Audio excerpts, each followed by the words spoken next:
আমরা মানুষ, আমরা কিন্তু সৃষ্টির সেরা জীব। আমাদের মাথায় কিন্তু অনেক বুদ্ধি, আমরা যে কখন কি করে ফেলি তার কিন্তু কোনো ঠিক নেই। তাই কোনো বা কাউকে কখনো ছোট করে দেখবেন না, কারণ মানুষ হিসেবে আমরা কিন্তু শ্রেষ্ঠ জীব। আর সেই শ্রেষ্ঠতার কারণে আমরা এক এক সময় এক এক ধরনের আমাদের প্রতিভা খাটাই বা কাজে লাগাই। ঠিক তেমনইভাবে আজকে আমি আপনাদের দেখাতে যাচ্ছি কিভাবে অ্যালোভেরা জেল ঘরেই বসেই তৈরি করবেন। তো আমার ছেলে সুন্দর করে অ্যালোভেরা তুলে তার ভেতর থেকে পাতা চিরে চিরে জেলগুলো বের করতেছে, কালেক্ট করতেছে। সে ছোট মানুষ বসে বসে, আমি জানি না। তো ওর রুমে যেয়ে দেখি ওর গাছ থেকে অনেক অ্যালোভেরা তুলে নিয়ে আসছে, তারপর জেল বের করছে।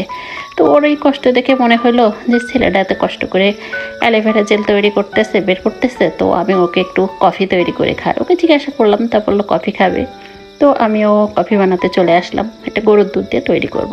আমার কাছে গুঁড়া দুধের চা ভালো লাগে আর গরুর দুধের কফি ভালো লাগে। এক একটার এক এক রকমের স্বাদ, এক একটার সাথে এক একটা যায় আর কি। তো সুন্দরভাবে আমি কফিটা তৈরি করে নিচ্ছি, দুধ জাল করে নিয়েছি, আর সঙ্গে পরিমাণ মতো কফি দিয়ে দিলাম আর পরিমাণ মতো চিনি। আমি চিনি খাই না, কিন্তু সামান্য পরিমাণে আজকে অ্যাড করলাম, যেহেতু মাথা ব্যথা করছিল। চিনিটা খাইলে গ্লুকোজ পাই, আর সেই জন্য মানে দ্রুত কাজ করে, এই জন্য অল্প পরিমাণে একটু দিয়ে নিছি।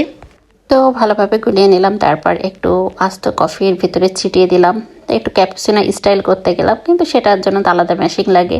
তো যাই হোক তাই হোক হয়েছে। তো তারপর ছেলেকে কফি দিয়ে আসলাম, আর আমি বেলকনিতে যে রোদের খাচ্ছিলাম আর কফি উপভোগ করছিলাম। তারপর দেখি ছেলে কতগুলো অ্যালোভেরার থেকে জেল বের করছে, দেখেন। তারপরে নিয়ে আসছে এই যে, এগুলো ব্লেন্ড করে নিলাম।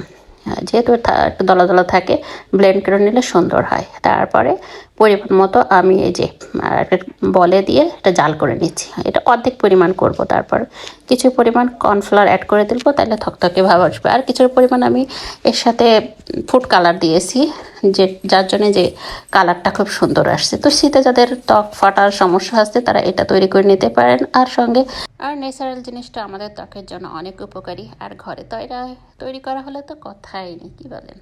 চাইলে এটা ঘরেই তৈরি করে নিতে পারবেন। তবে যাদের বেশি শুষ্ক ত্বক তারা এর সাথে তৈরি করার সময় ভ্যাসলিনটা অ্যাড করে নেবেন, সেটা আরও বেশি কার্যকর। তো তারপর দুপুর রান্নাবান্না তো করা লাগবে।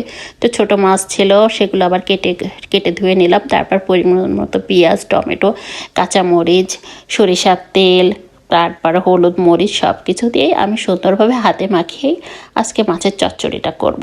এই সরিষার তেল দিলে ভালো লাগে আর কি মাছের চচ্চড়িটা। তা আমি ভালোভাবেই মাখিয়ে নিচ্ছি। হাতে মাখানোর মাছের স্বাদটাই আলাদা।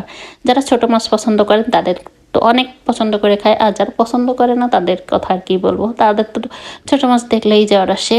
তো আমি কিছু সময় জাল করে নিলাম, তারপর কিছু ধনেপাতা কুচি করে নিয়েছি, এবার এর উপরে ছিটিয়ে দিলাম। ছিটিয়ে দিলে সুন্দর লাগে ছোট মাছের সাথে। আর যেহেতু এখন শীতকাল, ধনেপাতার সিজন, এখনকার ধনেপাতার একটা ঘ্রাণই অন্যরকম। তো মাশাআল্লাহ আমার রান্নাটা কমপ্লিট হয়ে গেছে। তো কেমন লাগছে? আর সঙ্গে একটা আলু ভর্তা করে নিলাম আর বেগুন ভাজি করে নিয়েছি। যেহেতু অ্যালোভেরা জেল তৈরি করতে করতে এমন অনেক সময় চলে গেল, তো আমি সিম্পল আজকে রান্নাটা করে নিয়েছি, আর সঙ্গে একটু সালাদও করে নিয়েছি। তো ভিডিওটা কেমন লাগলো আজ এই পর্যন্তই। আল্লাহ হাফিজ।